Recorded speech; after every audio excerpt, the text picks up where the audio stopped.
மகாராஷ்டிரா உள்ளிட்ட மாநிலங்களில் பருவமழை தீவிரமாக பெய்கிறது. யவத்மால் மாவட்டத்தில் உள்ள தார்வா பகுதியில் புதிய ரயில்வே மேம்பாலம் கட்டும் பணிகள் நடந்து வருகின்றன. இதற்காக ராட்சத தூண்கள் அமைப்பதற்காக ஆழமான குழிகள் தோண்டப்பட்டிருந்தன.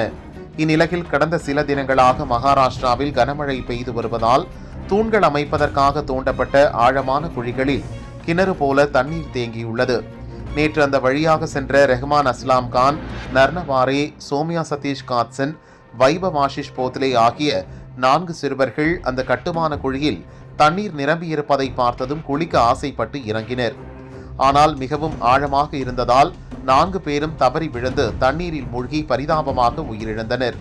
பலியான சிறுவர்கள் 10 வயது முதல் 13 வயது நிரம்பியவர்கள். இந்த சம்பவம் தார்வா பகுதியில் பெரும் சோகத்தை ஏற்படுத்தியுள்ளது. தூண்கள் அமைக்க தோண்டப்பட்ட பள்ளத்தில் மழைநீர் தேங்கி நிற்கிறது.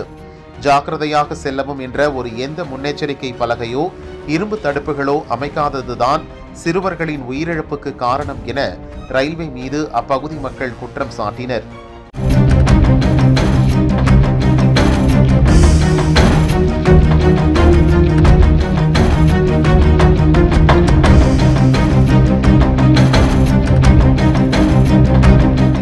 இதேபோல ஒரு கோர சம்பவம் ஆந்திராவில் நடந்தது.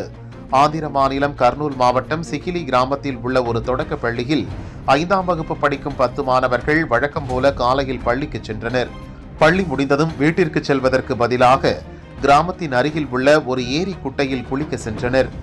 6 பேர் குட்டையில் இறங்கி ஜாலியாக விளையாடிக் கொண்டே குளித்தனர். அப்போது ஒரு மாணவர் தண்ணீரில் மூழ்கினார்.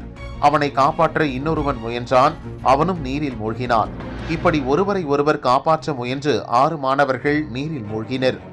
தண்ணீரில் இறங்காத 4 மாணவர்கள் உடனடியாக கிராமத்திற்குள் ஓடிப்போய் நடந்ததை சொன்னார்கள்.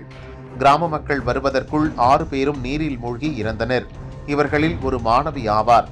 சமீபத்தில் பெய்த மழையால் குட்டையில் தண்ணீர் நிரம்பி இருந்தது. இறங்க பயந்த 4 மாணவர்களும் அதிர்ஷ்டவசமாக உயிர் தப்பினர். ஒரே கிராமத்தைச் சேர்ந்த 6 மாணவர்கள் குட்டையில் மூழ்கி இறந்த சம்பவம் சிகிலி கிராமத்தில் சோகத்தை ஏற்படுத்தியுள்ளது.